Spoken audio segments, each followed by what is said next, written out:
Waktu itu masih sepi banget. Gue sendirian, gak ada orang lain yang naik ke gedung itu. Terus gedung merah itu ada 4 lantai. Dan naiklah gue ke lantai pertama, lantai kedua, dan pas di lantai ketiga, tiba-tiba lampunya mati. Nah, terus tiba-tiba lift kebuka di lantai 3. Kirain itu lantai 1 ya. Jadi gue udah keluar sampai ke depan pintu lift. Dan apa yang gue lihat di lantai 3 tuh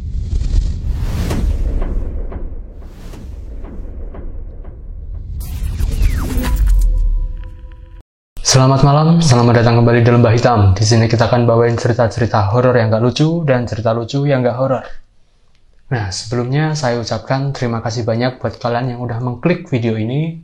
Semoga dilancarkan segala macam urusannya dan selalu diberi kesehatan. Terus malam ini saya akan bawain sebuah cerita kiriman dari teman kita yang namanya Aji, di mana dia pernah mengalami sebuah kejadian horor ketika bekerja di sebuah perusahaan administrasi di Jakarta. Nah, sebelum kita ke ceritanya, buat kalian yang punya pengalaman horor atau hal-hal berbau mistis lainnya, boleh banget buat ngirim ceritanya ke alamat email yang ada di bawah, atau bisa juga DM ke Instagram saya yang nanti akan saya cantumkan di bawah, atau ke Instagram satu host yang malam ini tidak bisa hadir. Dan gak usah lama-lama lagi, kita langsung ke ceritanya.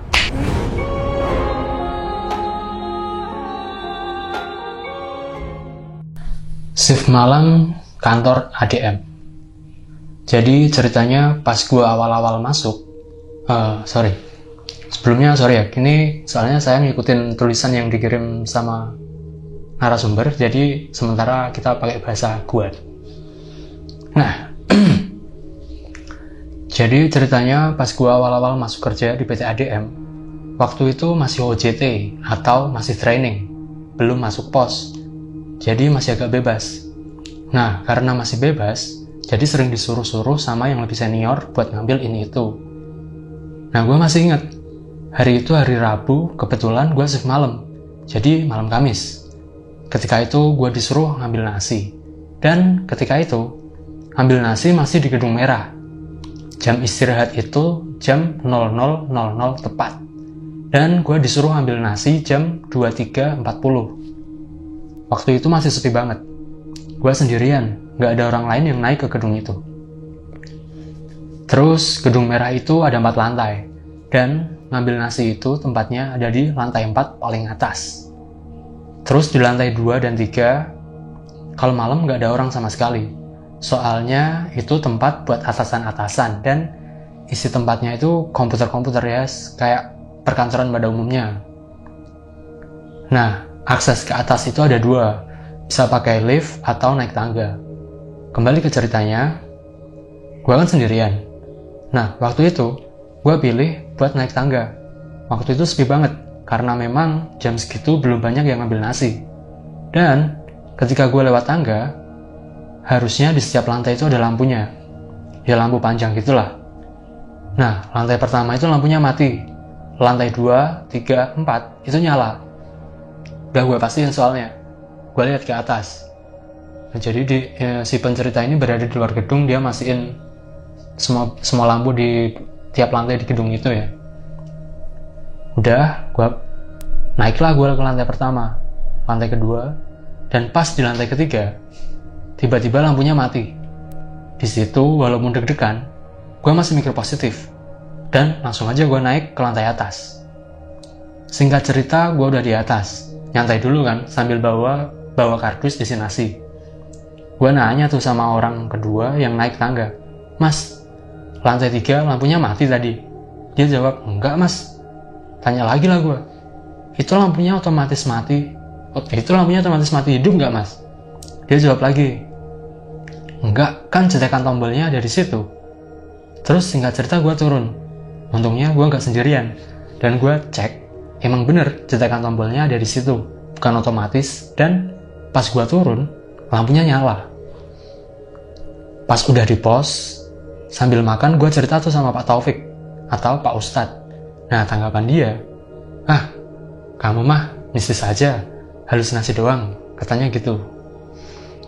Nah, singkat cerita, besoknya malam Jumat, gue sendirian lagi buat ngambil nasi. Karena ya senior-senior gue nyuruh ngambil nasi awal-awal, biar bisa milih yang enak. Besoknya jam segitu lagi, gue trauma tuh lewat tangga. Jadi gue mutusin buat lewat lift. Sekarang yang nitip nasi agak banyak, jadi gue pakai doli plus kardus. FYI, lantai 1, 2, 3 itu lampunya mati semua, nggak ada orang kalau semalam. Lanjut, cerita gue naik nunggu lift kebuka. Terus masuk tuh gue dari lantai 1, naik ke atas ke lantai 4, pencetlah gue tombol lantai 4. Lift mulai jalan kan, lantai 2, lantai 3, lantai 4, kebuka.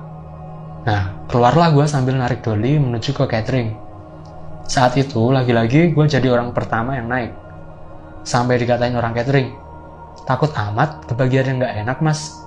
Gue senyumin aja lah, padahal kesel tuh. Kalau kemarin gue nyantai, ambil habis nasi di lantai 4, sekarang karena dikatain, gue cepet-cepet ngambil nasi terus turun. Males ngeliat muka-muka orang catering. Singkat cerita, nasi titipan udah lengkap. Oh iya, karena gue saking buru-burunya, itu gue udah selesai ambil nasi, belum ada orang yang naik. Terus turunlah gue lewat lift. Pas jalan menuju lift, gue kayak gelisah gitu. Nengok ke tukang catering, terus nengok ke depan lagi. Nengok ke tukang catering, nengok ke depan lagi. Kayak orang bingung. Nah, pas gue nunggu lift kebuka, gue juga masih gelisah. Nengok ke catering, nengok ke depan. Nengok catering, nengok ke depan. Terus tiba-tiba ada 2 orang yang datang, katanya, "Widih, cepet amat bro." Ya gue iyain aja. Lanjut cerita, lift udah kebuka. Masuklah gue sambil bawa doli. Udah masuk, gue pencet lantai 1. Jalanlah lift. Tapi anehnya, sumpah, ini lift jalan kok tulisan masih di lantai 4.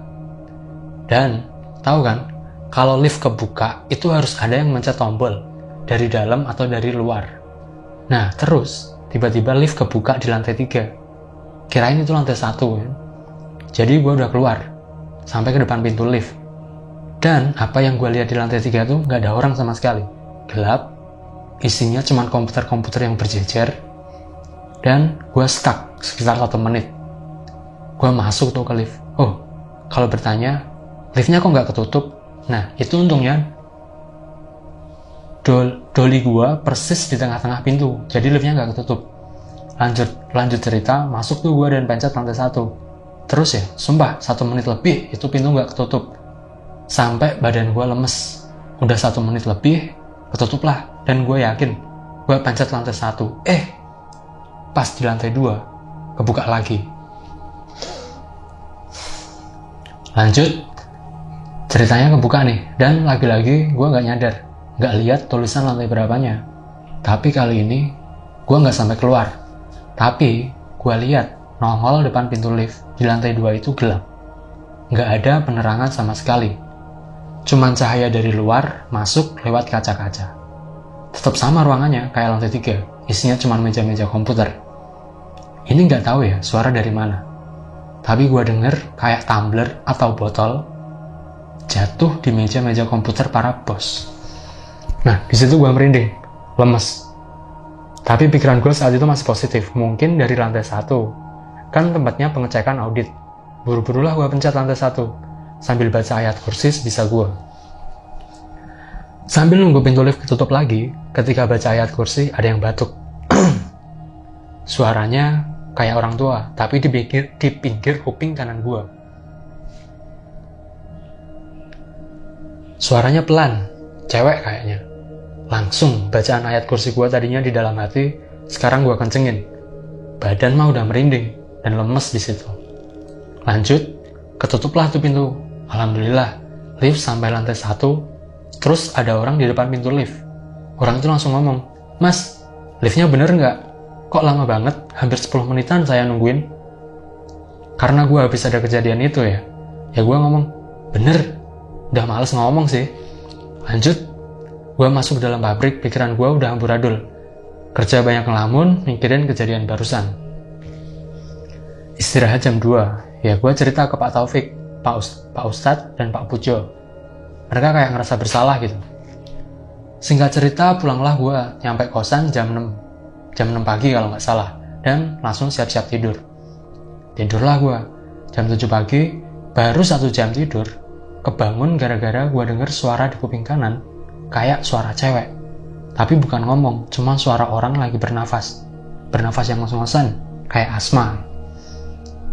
Kebangun kan, 1-2 menit, mata gue kebuka, suara itu masih ada, malah makin jelas.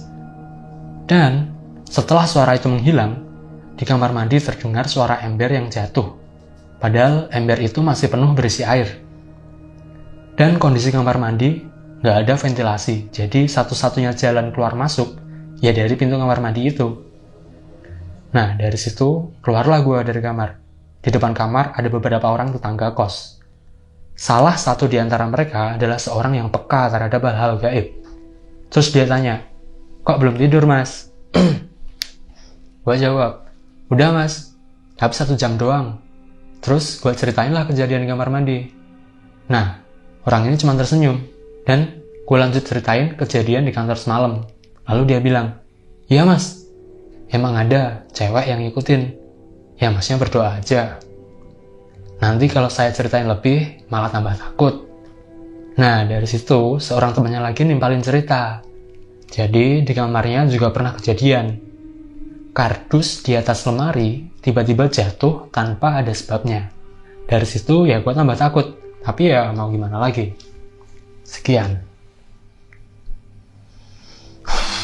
Nah, itu dia cerita dari teman kita Aji. Dan ini kejadian sekitar tahun berapa? 2021. 2021an ya. Terjadi tahun 2021an di sebuah perkantoran di Jakarta. Nah, terus tadi sempat kita tanya juga ke narasumber. Jadi gimana, Mas? Setelah kejadian di kantor dan di kos itu, habis itu ada kejadian lagi nggak? Atau terornya udah selesai sampai di situ? Kita pikir udah selesai kan? Dan ternyata teror itu masih berlanjut. Sampai dia kontrak kerja 1 tahun, jadi teror-teror itu masih ada. Suara ngos-ngosan atau suara apa masih ada. Cuman, dianya udah jadi biasa gitu. Udah tiap hari kayak gitu. Sampai akhirnya, awalnya takut, sampai akhirnya ya cuek-cuek aja lah. Nah, sekian itu cerita dari teman kita. Terus, buat kalian yang punya cerita-cerita atau pengalaman horor lainnya, boleh banget buat kirim ceritanya ke alamat email yang ada di bawah. Dan jangan lupa like, comment, and subscribe. Lalu, sampai jumpa di episode selanjutnya.